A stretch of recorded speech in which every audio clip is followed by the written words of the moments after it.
There are things out there, creatures, monsters, ghouls and spirits, beings that fall outside the realm of visible truth, beyond the confines of our basic reality. They lurk in the dark, haunt the recesses of our minds, and stir our curiosity in the unusual and weird. They are taboo topics, stories that we tell around the campfire and folklore passed down from our ancestors. We've been taught that these things don't exist, that they are merely myth and legend. Or are they?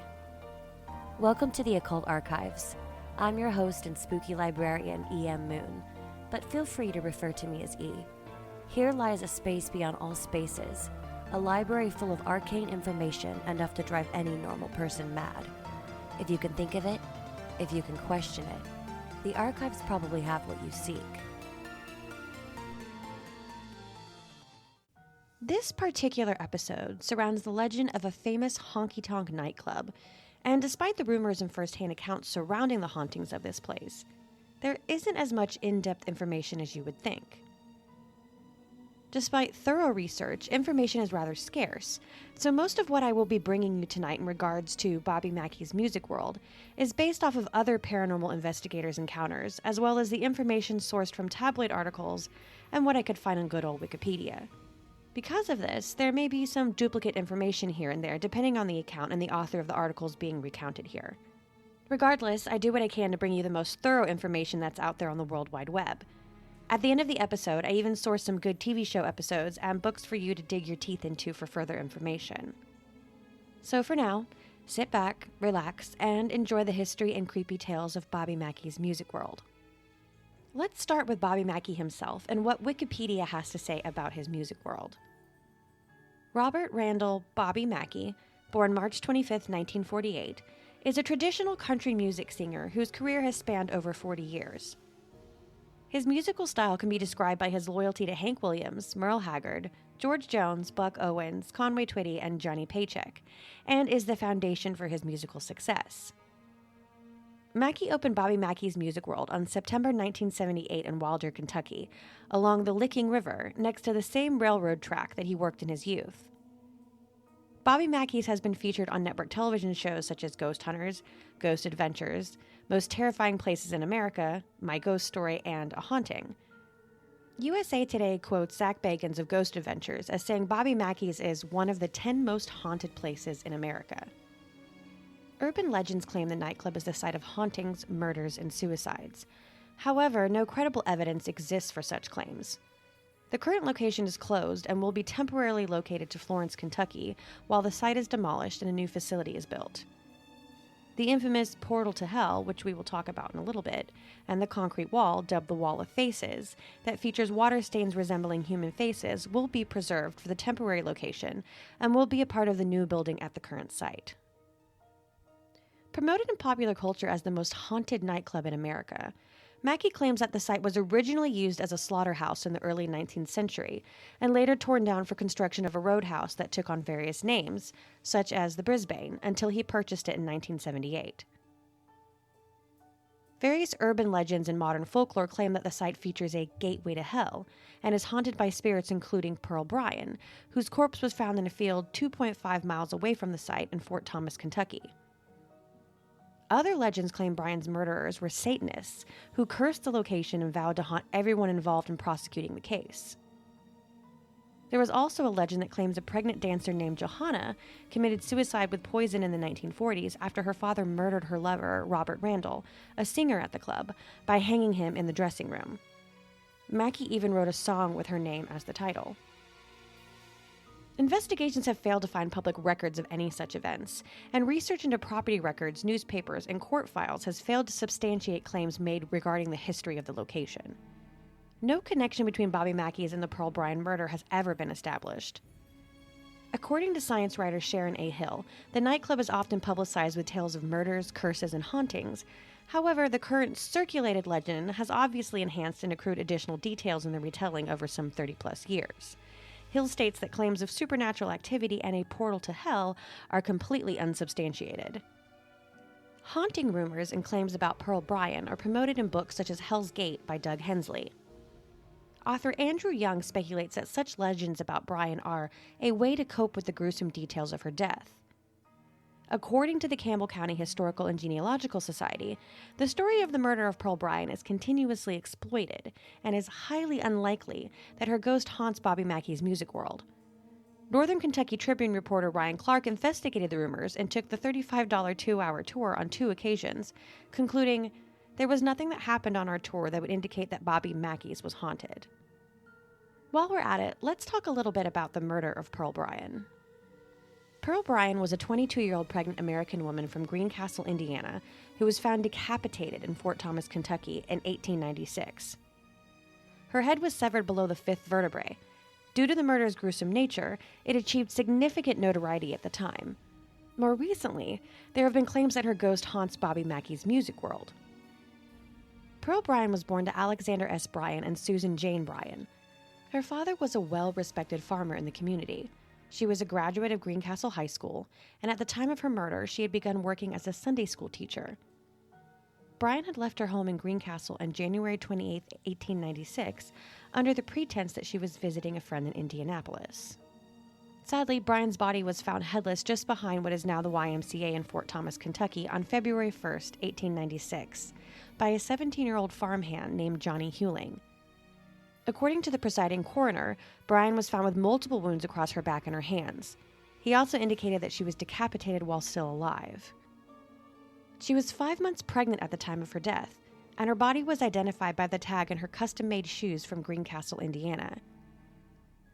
Pearl Bryan's headless body is buried in the family plot at Forest Hill Cemetery in Greencastle. Scott Jackson, a dental student at the Ohio College of Dental Surgery, was soon arrested for the murder and later implicated fellow student and roommate Alonzo M. Walling.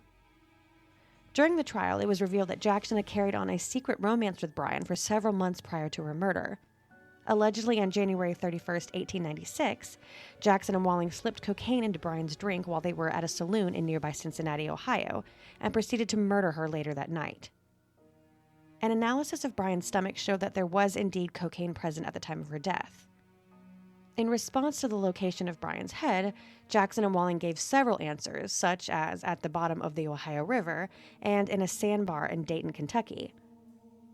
The nearby Covington Waterworks and parts of the Miami and Erie Canal were also drained in search of her head. However, investigations in these places turned up nothing. When interviewed in 1937, former Detective Cal Krim of the Cincinnati Police Department theorized that Jackson and Walling burned her head in a furnace of the dental college that they attended. To this day, her head has never been located.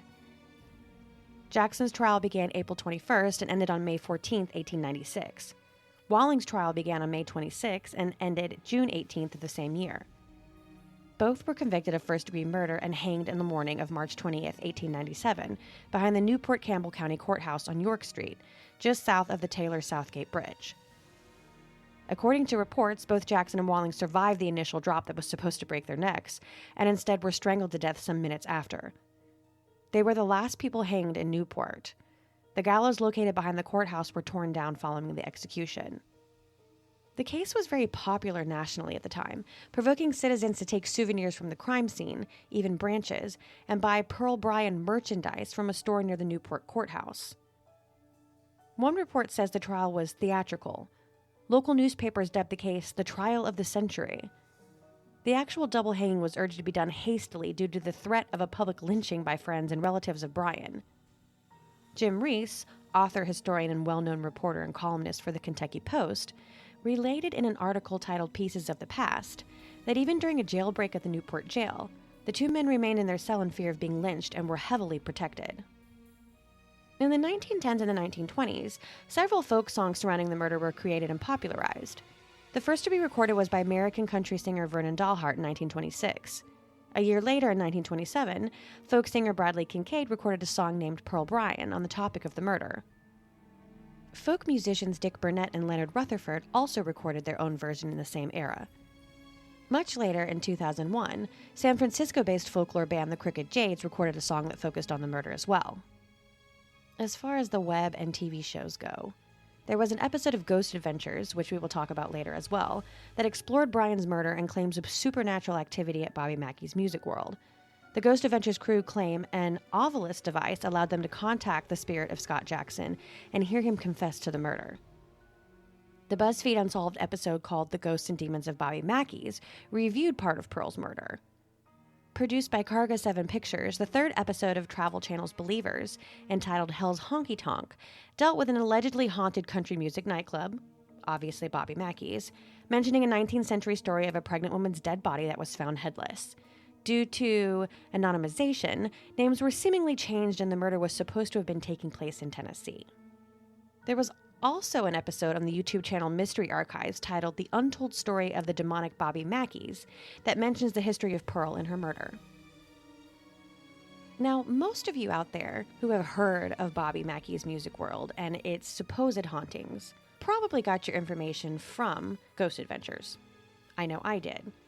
One of their early episodes surrounded Bobby Mackey's, and they went back several more times because of how enamored they were with the evidence that they supposedly got while there.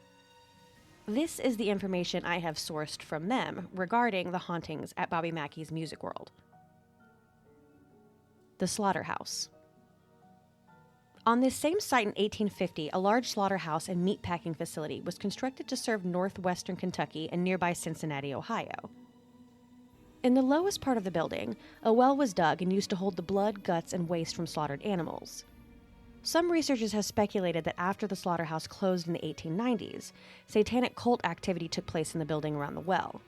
Animals, and possibly humans, were being slaughtered here for ritualistic purposes during secret meetings. Headless Pearl Bryan. In 1896, the murder of 22-year-old Pearl Bryan, a small-town girl from Greencastle, Indiana, made headlines in the region. Pearl's headless corpse was discovered in a field less than 2 miles from the slaughterhouse. Pearl was pregnant, and her boyfriend Scott Jackson, a student at the Ohio College of Dental Surgery, urged her to come to Cincinnati where he could arrange an abortion. Jackson and his roommate, Alonzo Walling, attempted the abortion themselves, but something went horribly wrong. To cover their tracks, they put Pearl's body in an empty field and surgically removed her head so her body couldn't be identified. They would have gotten away with their cover-up if they hadn't left Pearl's shoes on her feet. While on the gallows waiting to die, Alonzo Walling vowed to haunt the area forever. Pearl's severed head was never discovered. Some have speculated that Jackson had ties to a satanic cult, so the head may have been used in one of the dark rituals held in the basement of the slaughterhouse. Prohibition and the mobster years. The slaughterhouse was demolished in the early part of the 20th century, and the lot sat empty until the 1920s when a new building was erected that served as a casino, nightclub, and speakeasy during Prohibition. When Prohibition ended in 1933, E.A. Buck Brady bought the building and named it the Primrose.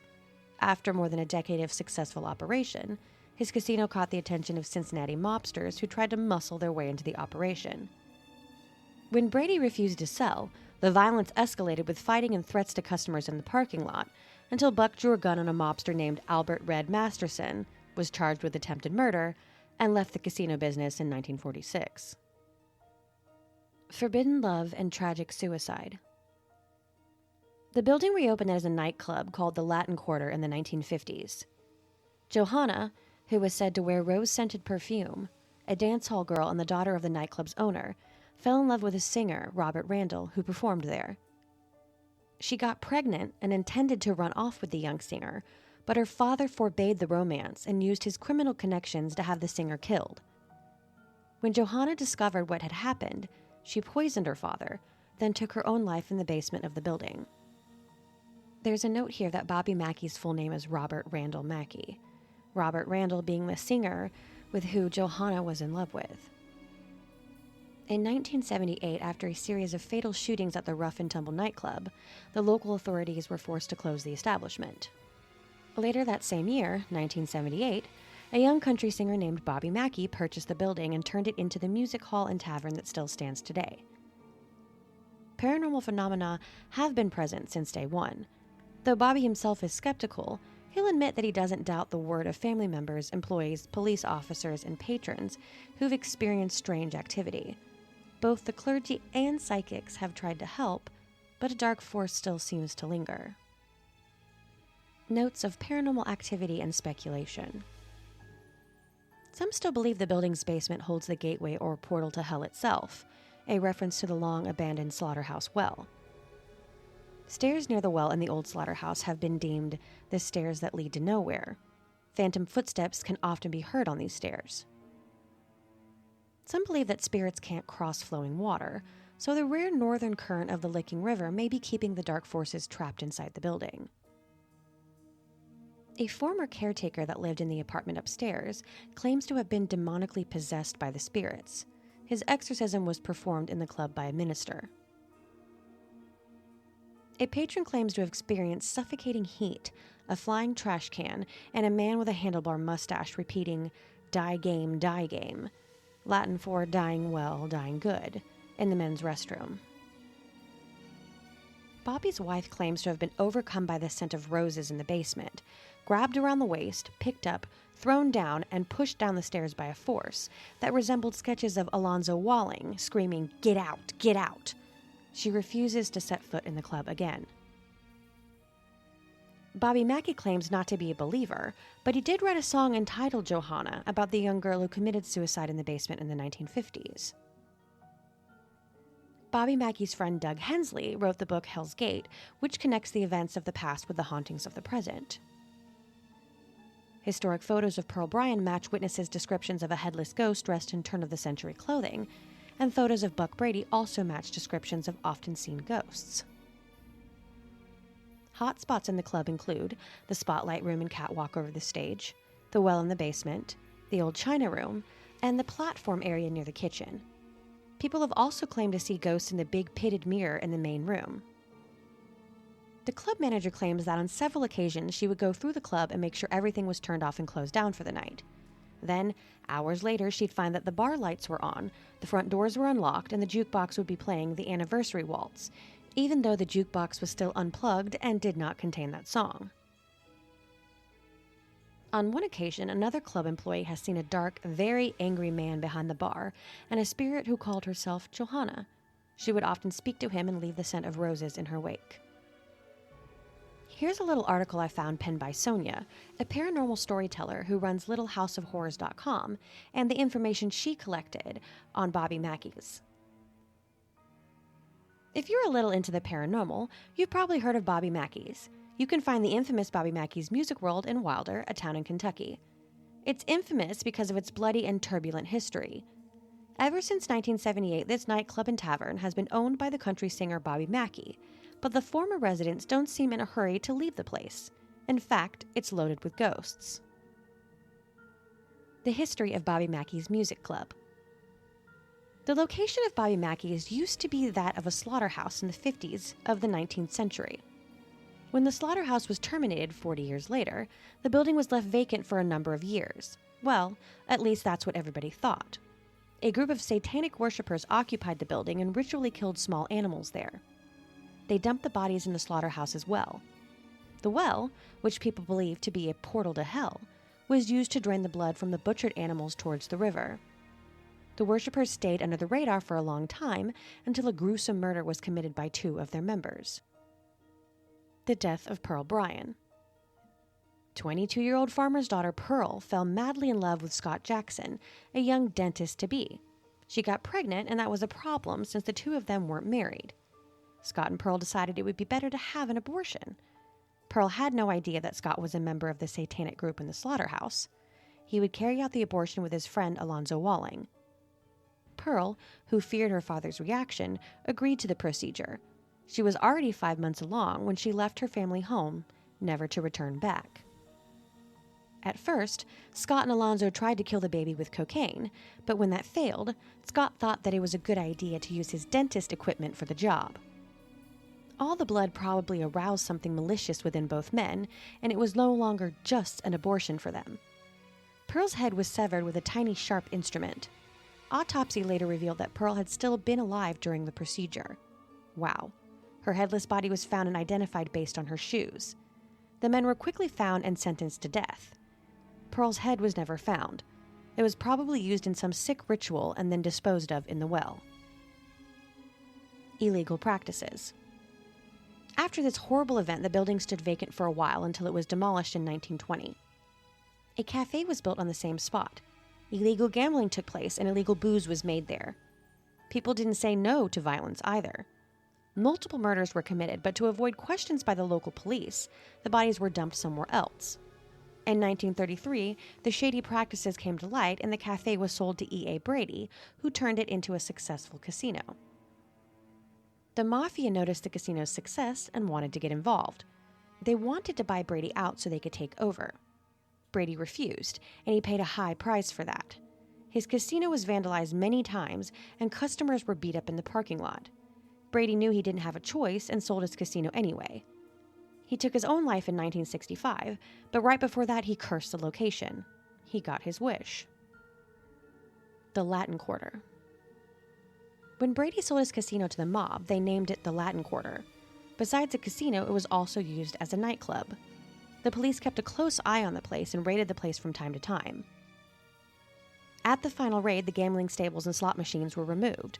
The old Brady got what he wanted. More deaths. The new owner had a daughter named Johanna. Johanna was a dancer at the nightclub. She got pregnant by Robert Randall, who was a performer in the club. When Johanna's father found out about the affair, he was furious. His criminal contacts came in handy, and he made sure Robert never came close to his daughter again. His daughter, 5 months pregnant, committed suicide backstage by taking poison. Later, in the beginning of the 70s, it shortly became a hard rock cafe, but that didn't last long because of a fatal shooting right in front of it. Then, in 1978, Bobby Mackey and his wife Janet bought the place. Strange occurrences. Carl Lawson, the club's first employee, was the handyman and lived in a small apartment right above the club. He started experiencing weird stuff. For instance, the jukebox started playing while it was without power, and Carl saw a malevolent character behind the bar, who no one else saw. He even talked to Johanna. She would always leave a strong scent of roses behind. Everybody thought Carl was a crazy man who was talking to himself. Bobby Mackey wasn't happy about Carl telling ghost stories all the time. He was a non-believer who feared his customers would stay away because of Carl's nonsense. But that changed when Janet had a creepy encounter in the basement. A warning for Janet Mackey. Janet was alone in Bobby Mackey's basement one day when she was suddenly grabbed around her waist by an unseen force. She was even lifted and thrown back a bit. She felt that she was being pushed in the direction of the stairs while she heard a hysterical female voice shouting, "Get out! Get out!" Janet was, like Pearl and Johanna, 5 months pregnant at that point. Coincidence? After Janet told the staff about her ghostly encounter, the staff members all told their share of strange events. It was like everyone kept the events to themselves because they feared to be labeled as crazy, like Carl. Roger Heath, a bartender, had once seen 2 small handprints on Carl's back, as if he was embraced by a woman. Several employees had seen a headless woman. Paranormal research concluded that it had to be poor Pearl's ghost. The experiences especially took place near the well. Carl, originally not a religious man, sprinkled holy water in the well on more than one occasion because somebody advised him to do so.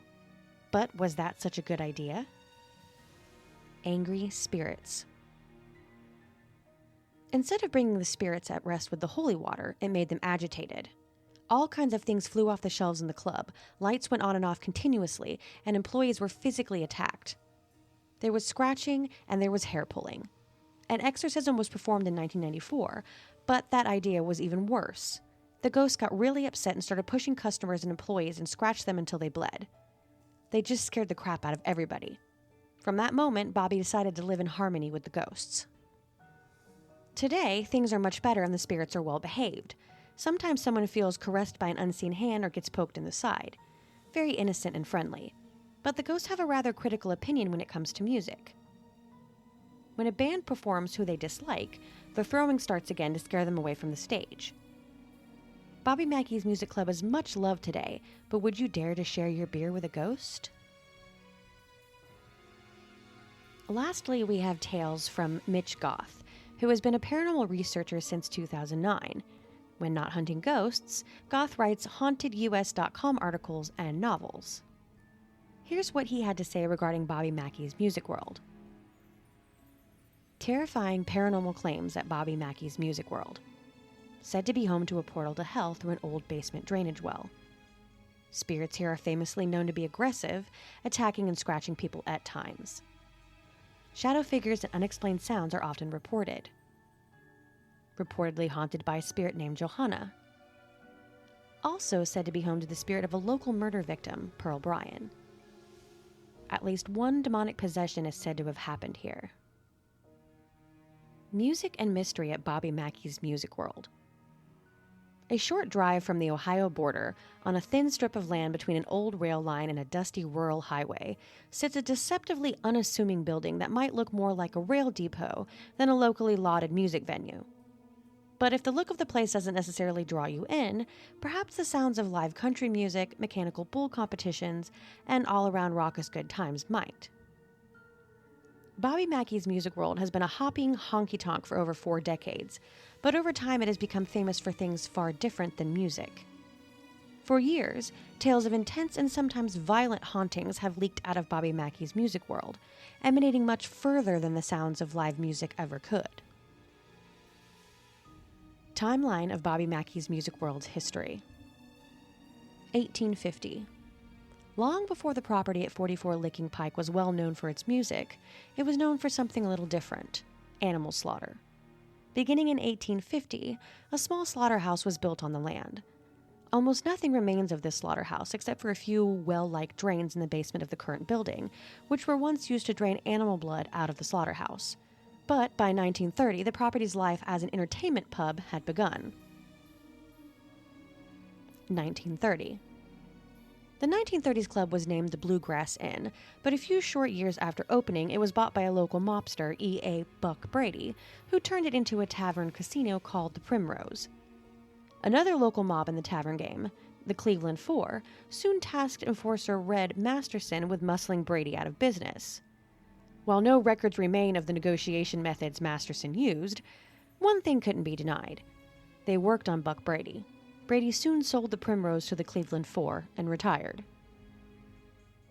1961. The tavern then turned into the Latin Quarter and soon earned a reputation for violence. But locals weren't about to put up with the Cleveland Four's influence for long, as lawmakers pushed in the late 1950s and early 1960s to expel organized crime. This made the Latin Quarter a target and devastated its business. The Latin Quarter closed in 1961, and a revolving door of new owners followed. But one thing that didn't change was the tavern's violence. Locals came to know the pub as the Bloody Bucket, thanks to the level of crime there. 1973. In 1973, the club changed names again to the Hard Rock Cafe, though it held no relation to the popular restaurant chain and operated as a biker bar instead. However, after several shootings at the bar, it closed in 1977. Finally, the building was bought by Bobby Mackey in 1978 and converted into Bobby Mackey's Music World. Bobby Mackey spent the following years rehabilitating the club's bad reputation and bringing in live music with popular regional acts to bring crowds back that had once been scared off by violent crime. 1989. Bobby Mackey's endeavors succeeded, and against all odds, his version of the club prospered. He installed a large dance floor and a mechanical bull, and by the late 1980s, Bobby Mackey's Music World was resurrected from its Bloody Bucket reputation. But for many who visited the newly popular honky-tonk, there seemed to be more than just music filling the air. As time went on, more and more patrons left Bobby Mackey's, with stories of strange and often unexplainable occurrences, bringing forth long-lasting paranormal legends. Demonic possession at Bobby Mackey's Music World? Once locals and employees started examining the unexplained events at Bobby Mackey's Music World, the reportedly paranormal happenings became more severe, and potentially even demonic. At one point, the then caretaker of the club, Carl Lawson, was said to be possessed by a demonic entity that supposedly came from a history of satanic rituals held on the property. Though Lawson was exorcised of his supposed entity, the demonic side of the story never truly abated, and this even stoked more interest in the paranormal activity at Bobby Mackey's. Not long after Lawson's story came out, theories about the exact sources of these hauntings began to swirl. 2 spirits were soon identified as local women with tragic backstories: Pearl and Johanna. The first spirit is that of Pearl Bryan, and Lawson claims he was told of her presence at the club during his possession.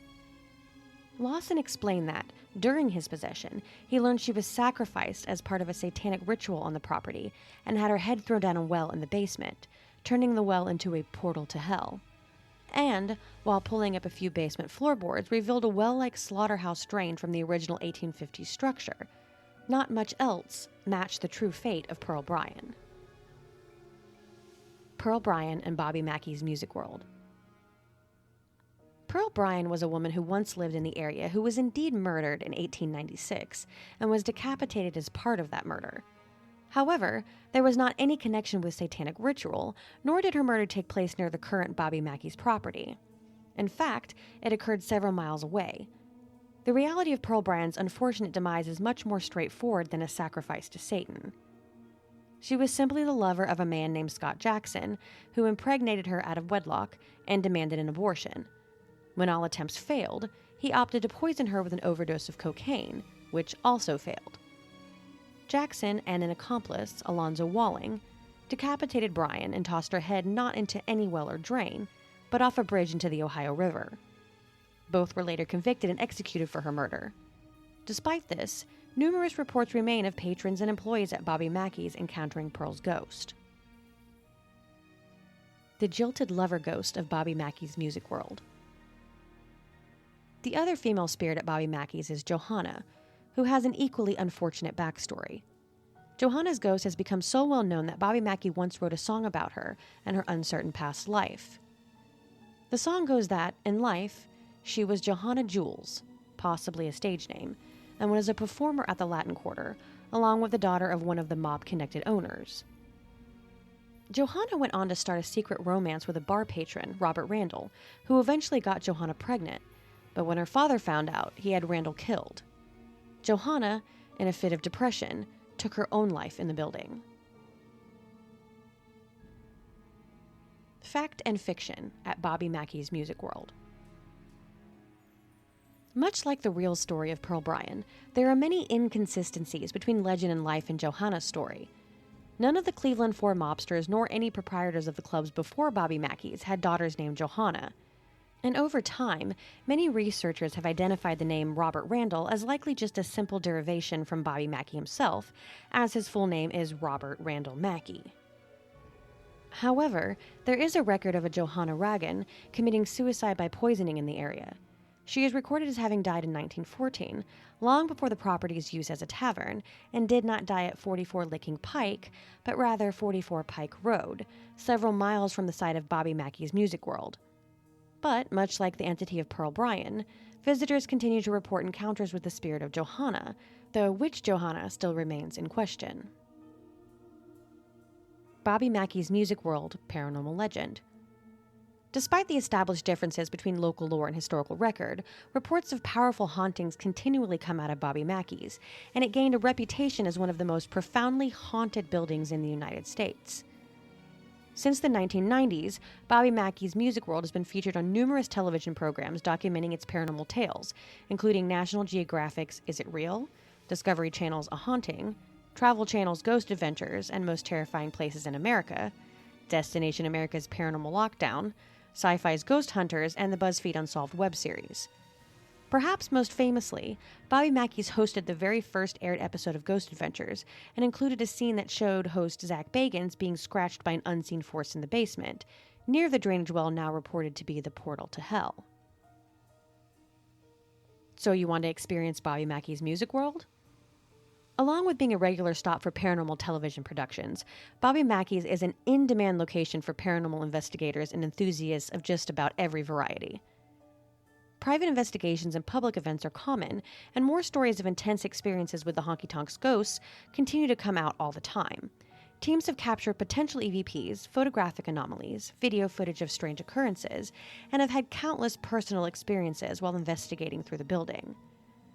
Though the lore and history don't quite match up, some consider the tales just another layer of intriguing mystery behind Bobby Mackey's music world, using them as further incentive to keep investigating the ghost stories to learn what the full story might be.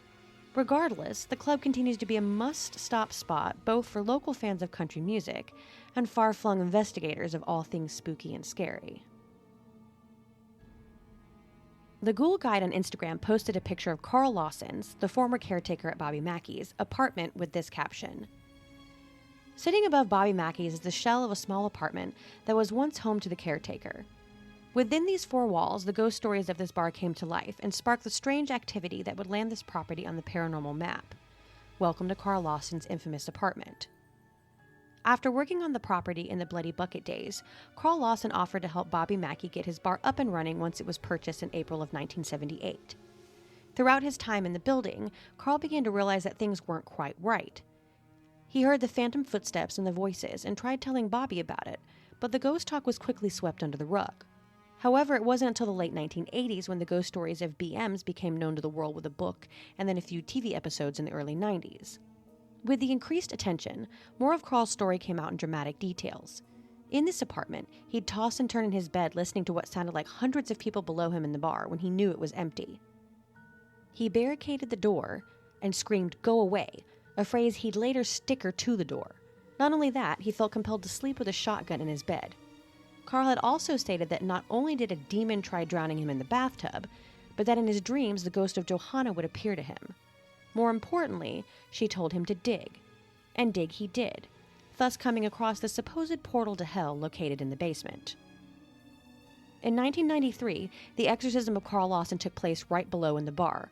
While it turned out to be unsuccessful, it may have kicked up the activity that had been reported. While the exorcism may be a hard memory to swallow for those who have seen the disturbing footage, the screamed words still echo. Sadly, in 2012, Lawson passed from cirrhosis. Some would suggest that he was fighting his own demons on top of the ones that were already there. Though, as much as this place brought out some of the worst moments, Carl had a special place in his heart for it. Some even believe he's still around, sitting at his favorite spot at the bar, watching over it nightly. Along with the information that I found while perusing the World Wide Web, I also came across a couple books and some television shows for you to watch if you would like more in-depth information on Bobby Mackey's music world other than what I have already regaled to you. As far as the books go, there's two: Hell's Gate, Terror at Bobby Mackey's Music World by Hensley Douglas, and The Exorcism of Carl Lawson, also by Hensley Douglas. Then there's also Ghosts of Bobby Mackey's Music World, Haunted America by Dan Smith. I believe most of these can be found on Amazon. As far as television shows go, on November 28th, 1995, Episode 3 of Haunted Lives True Ghost Stories, which aired on UPN, that's a blast from the past, always featured 3 haunting stories. This episode included The Brotherhood, Ghost Watch, and The Headless Ghost.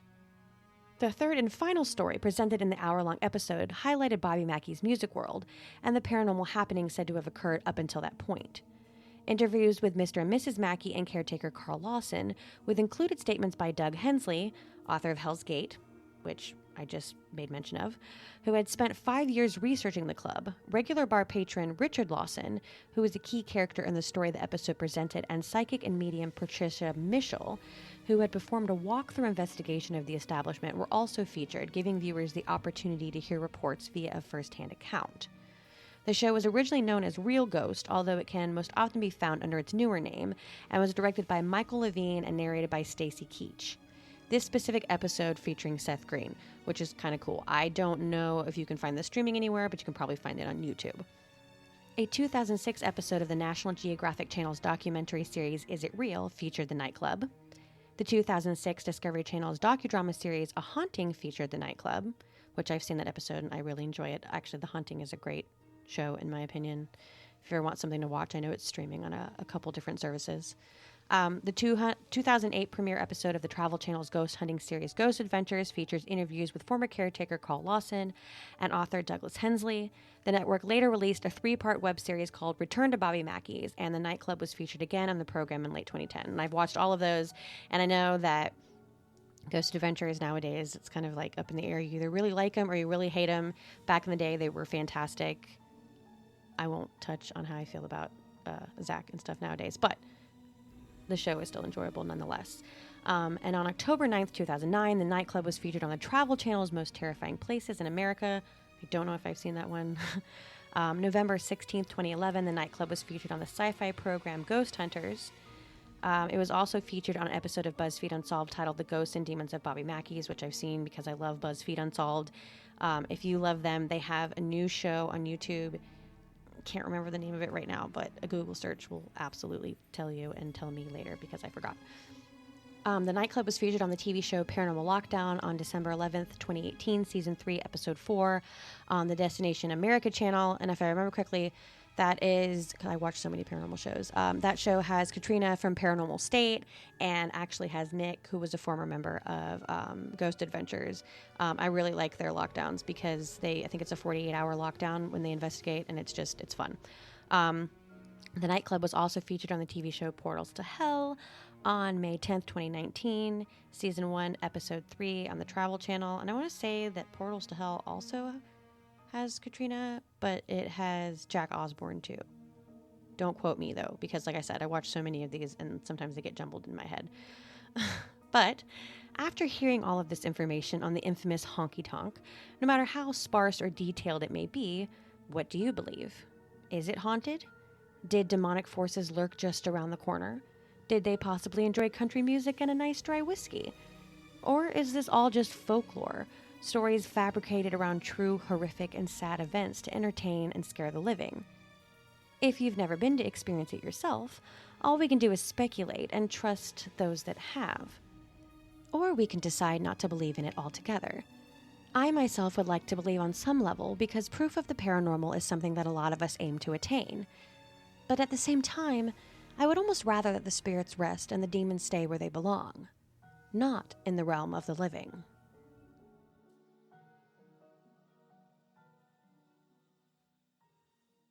That's all for tonight's episode. If you'd like to support the archives, you can do so by visiting our Buy Me a Coffee at buymeacoffee.com/inkdrinkerarchives.